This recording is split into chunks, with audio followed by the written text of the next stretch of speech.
Welcome to the Buddy and Friends podcast, a podcast about performers.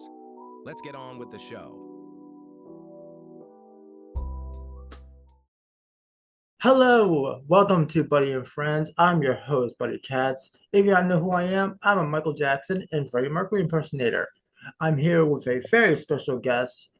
He's an actor, a Michael Jackson impersonator. He is well known in the Michael Jackson community. You probably know who he is. His name is Carlos Riley. How you doing, Carlos? Good. It's actually just Carlo. I'm not Carlo. offended by it. Oh yeah, it's no problem. That actually happens all the time. I can So no imagine. worries. So, Carlo, how are you doing? Good. Good. Looking forward to the new Michael movie. Oh, 'Cause same? it was supposed to be out, like next month, Yeah, for real. and then it moved to October, and now I think it's going to be a lot longer than that, unfortunately. Sadly, yes. But we're really hoping for October. I'm really hoping because that's thriller season and all the new stuff coming out from Michael. It's going to be a good season for Michael. But Yes. who Fingers crossed. who knows? Because you know the estate. Everybody knows how terrible the estate is with things like that. Sadly. Yes. Um, but being a Michael Jackson impersonator, this is Mhm. before I ask you the questions. For being a Michael Jackson impersonator, when you go out, how many Mhm. times do people like take your phones, secretly like do this, like take pictures of you, or say "ee How many times do you get that? I probably get the latter more often. When I initially started, though, not everyone like had a smartphone. So Hmm. that was like maybe like 2005, 2006. So it wasn't as much as it is now. And yeah, if I go out now and I try, like if I'm doing a performance, not to go out because like people like to like follow me in the bathroom or like while I'm eating and stuff. And like Hmm. they put the camera like right in my face, like very rudely. And they're So not even Michael fans. Like they they just want some kind of content to show something like, you know, it's or crazy. yeah, and then I always have the people that like don't like Michael and like scream out that I'm a child molester and Yeah, stuff like that. same. Or you get Wacko Jacko or any of that stuff. It's terrible. Yeah. But mostly good. Yeah, I like the some of the Michael Jackson fans. They're very respectful. They come up to you to say thank you so much for doing what you're doing and all that stuff. It's always welcoming, but also some of the people who are not Michael fans, it's terrible. Yeah, overseas is much better because Americans aren't really respectful in general about Hmm. anything. But overseas, people like crying and they know I'm not him. I can Yeah, understand like while he was alive, like thinking maybe that I was him, but um comes with the job, I guess. sadly does. But what was your early introduction into performing? As far as performing, becoming a Michael tribute artist was actually kind of like an accident, really, because I was always a diehard, like screaming, crazy Michael Jackson fan my entire life. But I think it was 2004, if not 2005. It was during the trial that Michael had.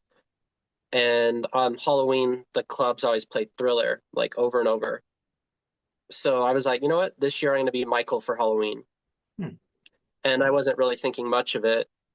And I went to a costume shop and I tried on a couple wigs and I put on one and the guy in the store went like that and because I had some aviators on already and he's like, dude, you literally look like Michael Jackson. And Huh. I was like, what? And I went to the mirror and I was like, huh. Like I could What see it. I didn't think I looked exactly like him, but I could see the similarities. was it, like the straight wigs or really like his curly hair wigs? It was the straight. Oh So wow. yeah, I was going for like the court like look Hmm. of him. And yeah, now looking back, like the wig was absolutely terrible. But it's not like how now you can just buy like a wig that's shaped like Michael's or like a jacket. Like there was nothing like that available No. anywhere. Oh no. Not even after when he died. A lot of just stuff started coming No, out more. yeah, it took a while, but um, yeah, it was fun, and I won. several of the costume contests. Hmm. And then from that moment on, I already like knew some of the moves, like practicing in my Okay. bedroom, never really thinking that I was going to put those on display at any time in my life. So then I just worked on it. And my goal was I wanted to be one of Michael's like body doubles because I'd seen some of the ones, or at least the people who claim to work for him. Yes. And I was like, I probably could do better than that. And we're very similar height and weight. And that was my goal. But then unfortunately he passed away. And then I was asked to do like tribute shows, which that was never really my plan Hmm. on doing it. And it just kind of went from there. I met Jennifer Batten and we worked on a project. And yeah, you name the country, I've been there. A lot of I, stuff. I have seen your stuff a little bit all over the world. I can imagine how fun that is. Um, It's a lot more stressful though. And on yeah. top of that, it seems like fun, but like I never really get to see the places that I go. Like, because I'll fly in and then I have to do a show like that night and then I leave like in the morning. Hmm. So like I never really see half of the places of where I'm at unless I'm there for several days. See, this is why people said it's like Michael hated touring. And I can imagine too. It's like being Oh, in I could, a sure. yeah. It's like being in a hotel all the time, not be able to leave. Yeah, and you Yeah. don't get time to recover from No. like time zones. And you go from like a dry climate to super humid. Hmm. And then the food is always like really weird, like just even like ketchup tastes different in different countries. I It's not all the same. huh. Interesting. I never knew that. Yeah. And Um, Pizza Hut is gross in Japan or no, in China. It's like literally like a pepperoni pizza, just like, ugh. oh I don't know no. what they do over there, but yeah, no thanks. So you talked about getting into how you got into performing, and I want to know how has performing inspired you throughout your life? Hmm. Well, I've always admired Michael, like, so much, and there's that, but me doing it, I mean, I know that no matter what I do, I could never perform anywhere close to Michael's ability. But it is fun because when other people see me perform or even just dress up like him, then seeing something like myself or other people, it makes it more tangible to them that like that is something that you could do Hmm. and it's actually like more reachable. So that's cool to like inspire other people, especially kids, because they can pick stuff up like that, so fast. Yeah. And as you get older, it's a lot harder to learn like new choreography and all that kind of stuff. Like your brain just Hmm. doesn't accept new material. And mostly But with today's technology and people starting to know who Michael Jackson is and discovering music through TikTok, YouTube, Spotify, whatever.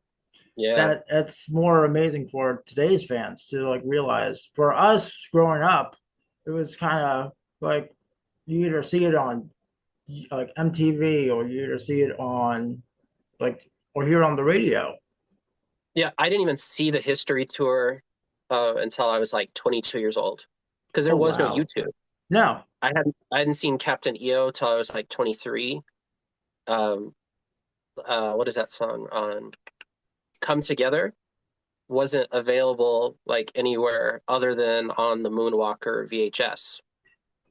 So it's crazy now that you could just like watch all of this stuff at any time, anywhere, and people don't really understand like how amazing that is for like the Yeah. older fans because it just wasn't available. No, but it brings back so many memories for those fans too.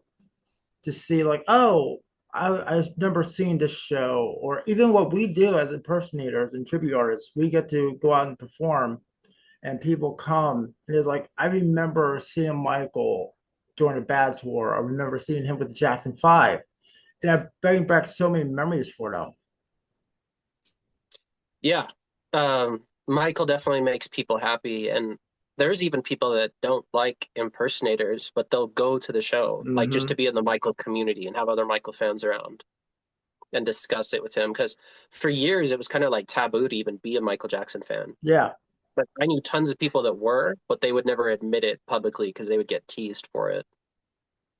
But I always stood my ground. I don't care. It actually made me a lot stronger person Yeah, because I I go seen the out there. stuff you post about people coming up to you and saying how much they don't like impersonators or it's like disgrace to Michael and all that.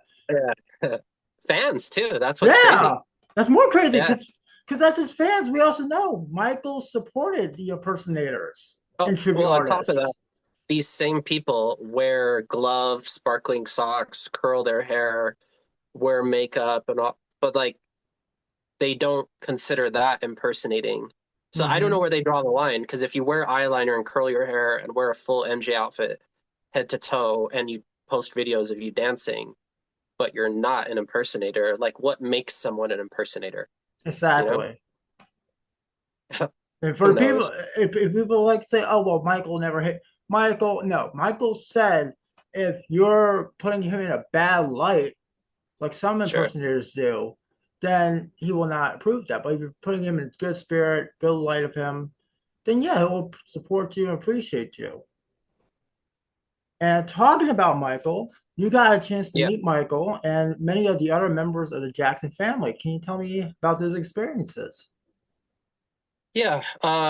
Let's start with Michael. It's a very long story, but I can kind of summarize it. It's really crazy, but extremely long story short. It was always my dream to meet Michael. He seemed so out of touch with, being able to get near him. And I found out this is right after I started dressing up like him, by the way. And tickets to this private event in Japan were $3,500. And the only reason I even had the money was because I got in like a really bad car accident where a drunk driver hit me. Hmm. And I still have issues to this day with that. But at the same time, I'm almost glad it happened because had that not happened, I wouldn't have had the money to see him and I would have never met him. So there's that. And I was ticket number 17 of 300. Okay. And I'm not sure if you saw the video I posted, but I stuck my camcorder into the event. You weren't supposed to have them, but for some reason they didn't go through my bag and take it. And when Michael came out after meeting everybody, um, everyone pulled their like cameras out. You could still have your camera or your phone, but they turned the lights off, so all you would see are just a little LCD screen. So I was like, well, no one's gonna be able to tell that screen from mine. So I just pulled out my camcorder and I started recording, and I got that footage of him, which is amazing. And he was just like a couple tables away from me on stage. But one thing I did notice about Michael at the event is he seemed really uncomfortable. Hmm. And like as he was, because it was set up kind of like how they have like little kids meeting Santa Claus, like everyone's lined up. Yeah. And then he was in an all glass room, and people would go in, and as soon as they came out, screaming, crying, all that.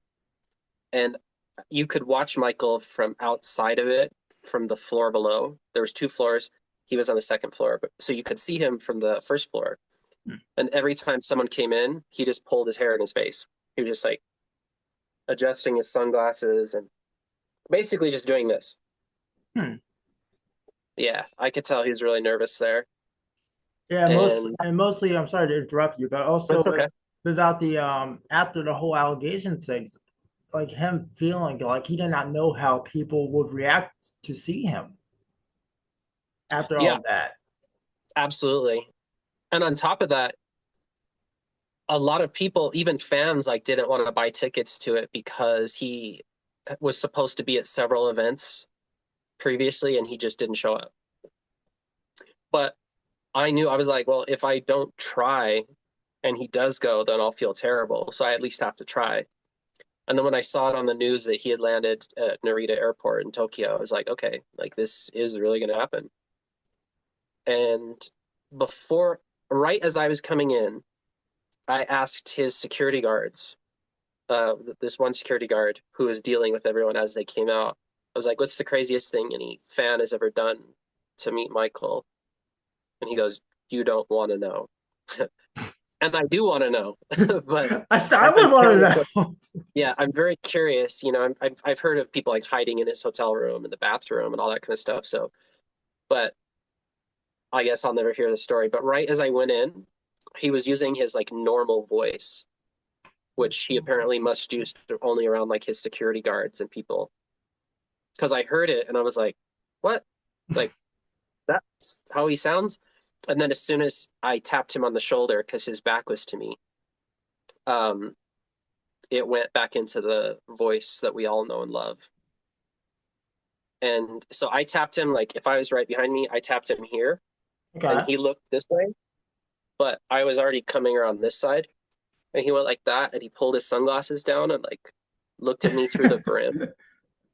And I was like, whoa, like his eyes are very intense, like a little galaxy or something. I always say he probably wears sunglasses to protect people because they couldn't handle the ocean of depth that's there. Yeah. And they were really strict about the cameras. Like you had to have your camera ready. And so I had the camera and they took a picture. And then Michael went like this to his cameraman, like to take full body pictures.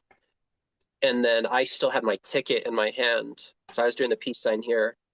And then one of his security came, took the ticket out of my hand, and then was like, Michael, do the peace sign. So there's a picture of both of us like that. Yeah. And what's funny about that picture is even though it's with Michael, every time like hardcore fans meet me, they either tell me I am way shorter than Michael or I am way taller than Michael. But if you look at the photo of us standing next to each Yeah. other, you can tell like that we're very similar. He looks a little bit taller, but he's wearing boots. He has like beetle boots, and I'm wearing loafers. Hmm. Yeah, and we're both real scrawny like that. Well, I'm more scrawny because he was still muscular, but I have tried on several of his like clothes, but that Michael Bush let me try on, Yes. and they fit perfectly. They're really tight, but I can that's all. imagine. It's form fitting. They were like basically 3D printed to his body, but we have a very similar physique. So, and that was an honor too, to wear his coats, because I've had pictures and posters of him wearing those exact same outfits, like on my wall for years, and then to be able to try them on. And I can still feel it. Like my memory holds it exactly how it felt to put that on. Hmm. And then just the visual of Bush putting it on me. He was like, okay, we started with his right arm, and then he'd come up front and like zip me up and then pull my hair and like, just adjust it all.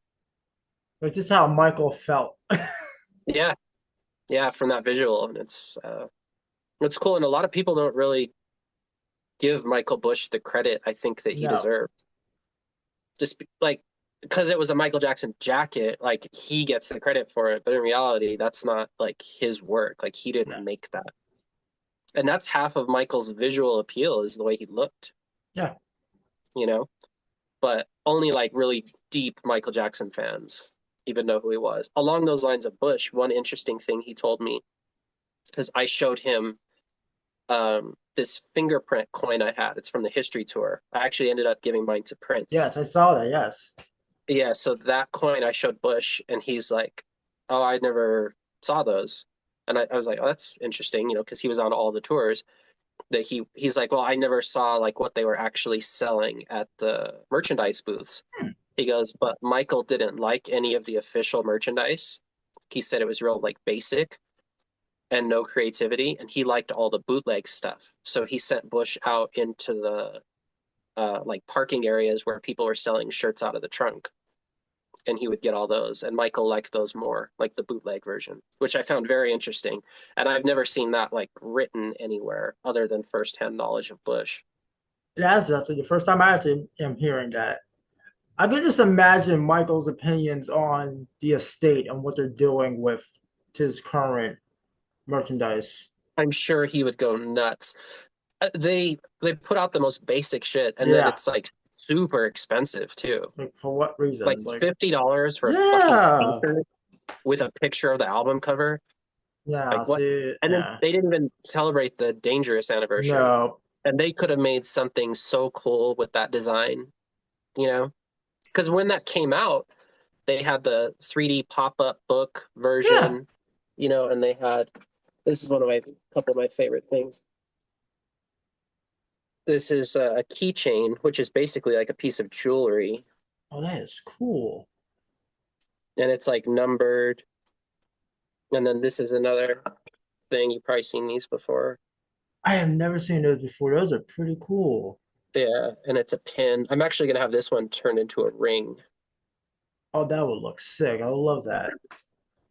Yeah, I like stuff like that. But when he was alive, they had way better stuff. Now they don't do anything. It's just all like, oh, look, there's the Thriller album on a shirt. Like, Yeah, oh, like you literally could make that yeah, like for $1. There's nothing special about it. no, But it's funny because people collect all this stuff like from after when he passed with all the shitty merchandise. All the cool stuff is from before. yeah, So I'm glad I got my hands on a lot of that stuff prior to it getting like really expensive.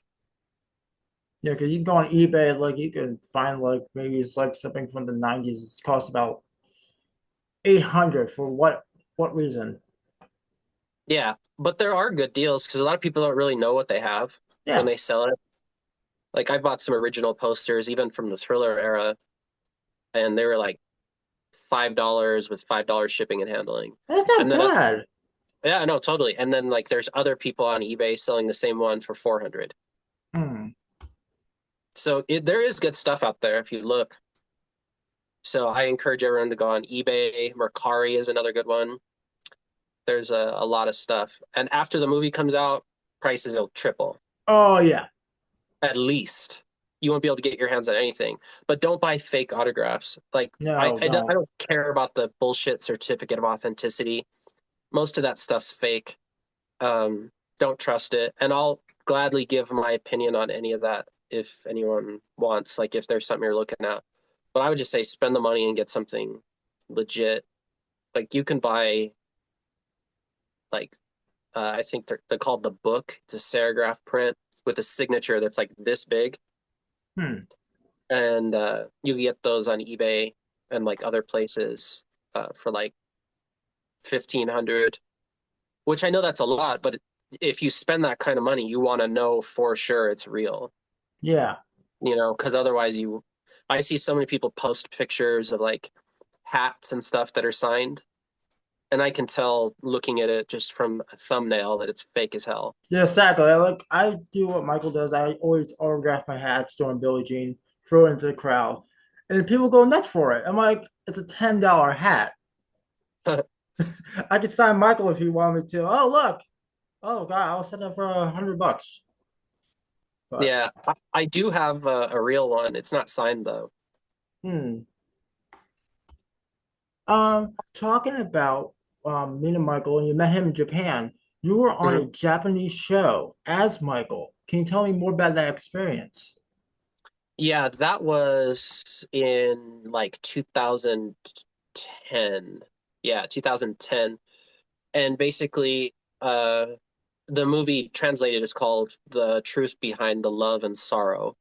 Hmm. And it's like what happened to Michael from a pro Michael perspective and like the court scenes. So, like, what happened like after he left court or before he went to court. And it was cool to be involved in because they're like actually going off the transcripts and the real story, not the BS that was in the media that everything, that he was going to lose and all this crazy nonsense.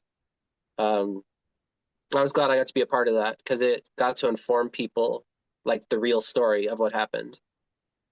And then I played Michael like in all these different looks. And I did all my own makeup and hair and stuff. I could do much better now, but I thought even looking back, I'm like, oh, that's actually decent. Yeah.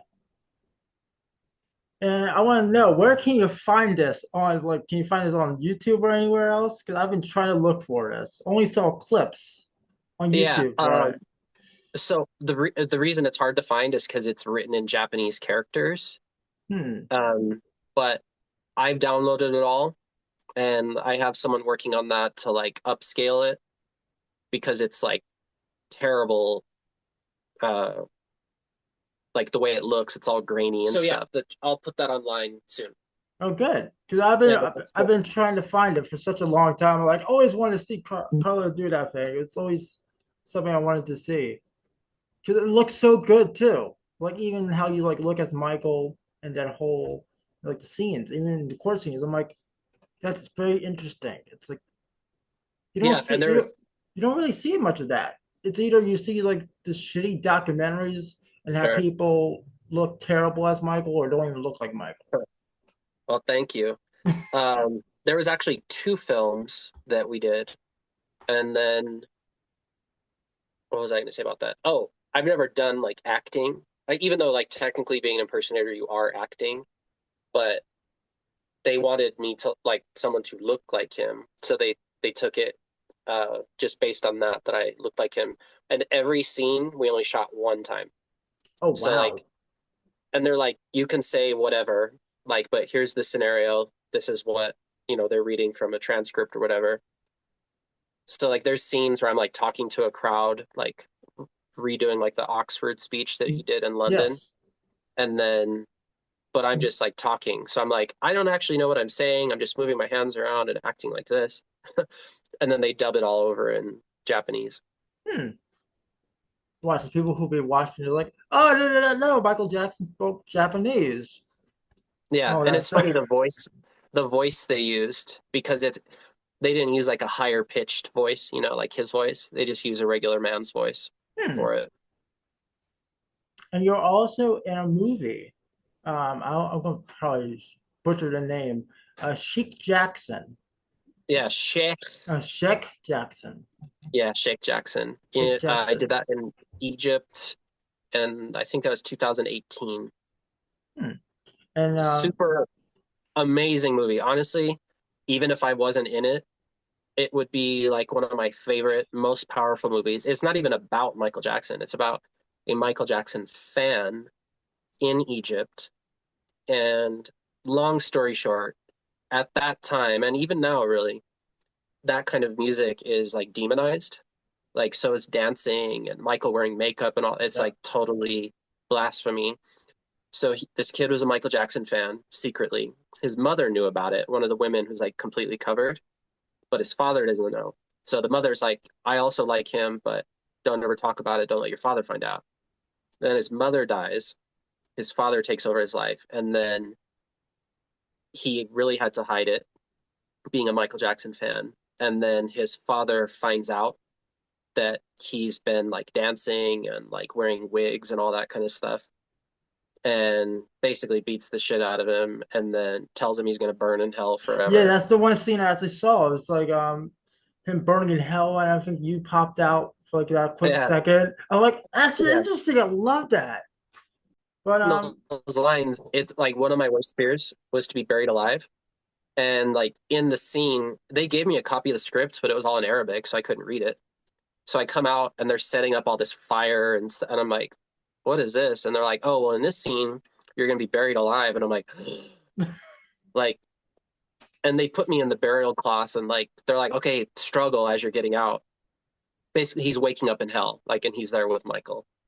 But the guy becomes like a hardcore religious person now. And now he's telling everyone that they're going to go to hell if they're listening to music and dancing. So he basically became what he hated.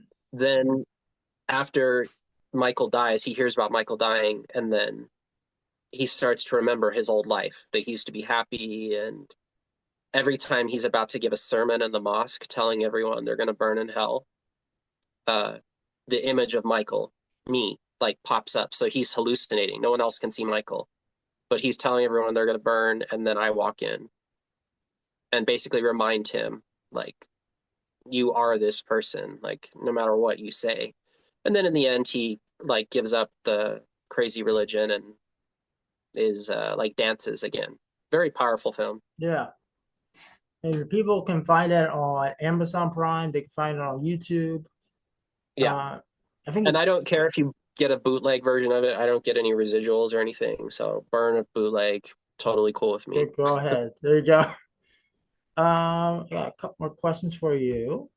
Yeah. And Do you have any tips on you can give any performers that are coming up in the industry, like any tips on being an impersonator or being a performer as themselves?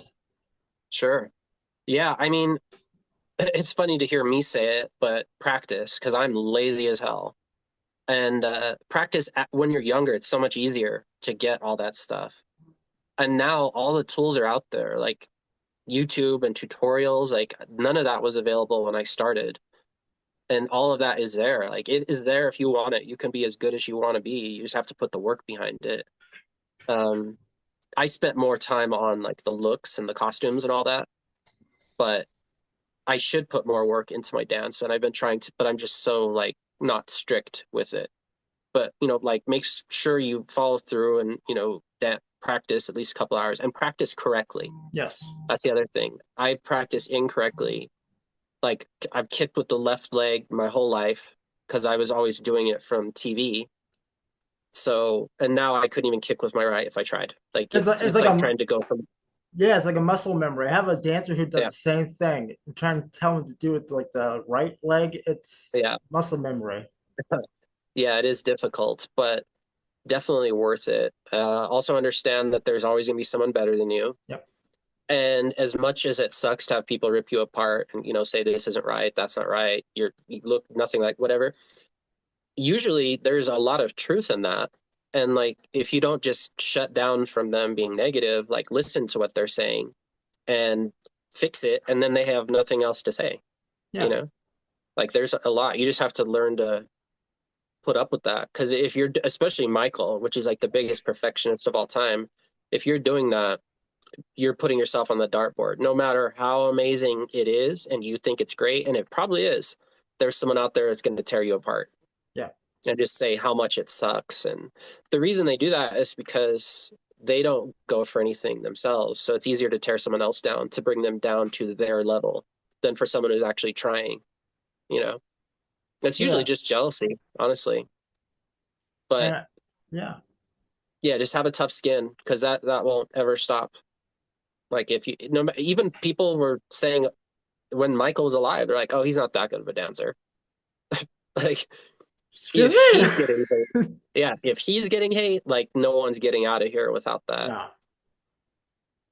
And I got one last practice makeup. Yep. Too.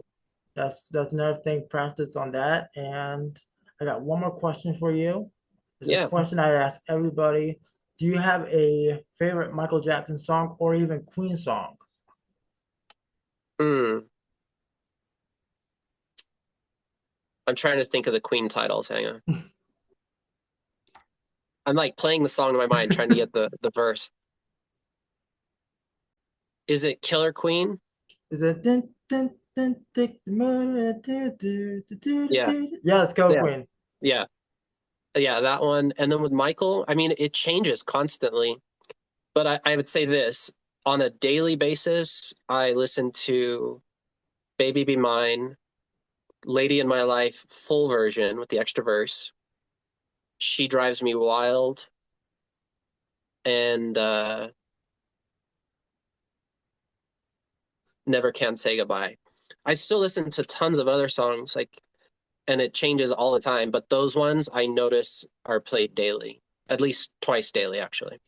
Because I don't always feel like dancing. I prefer his ballads more than the fast song, to be honest with you. Even the underrated songs, they don't get much love. Yeah, there's tons of, like, I love the Chicago, like the original version. I don't really like all those remixes that they do.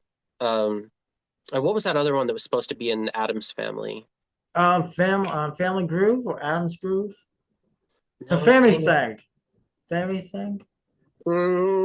Dang it. Too bad as a too No, bad. it's a slow song. Oh, I can't think of the name. I have like the worst short-term memory. But dang, I can't think of it. I could pull it up on my phone, but I'll let you know afterwards and then drop that in.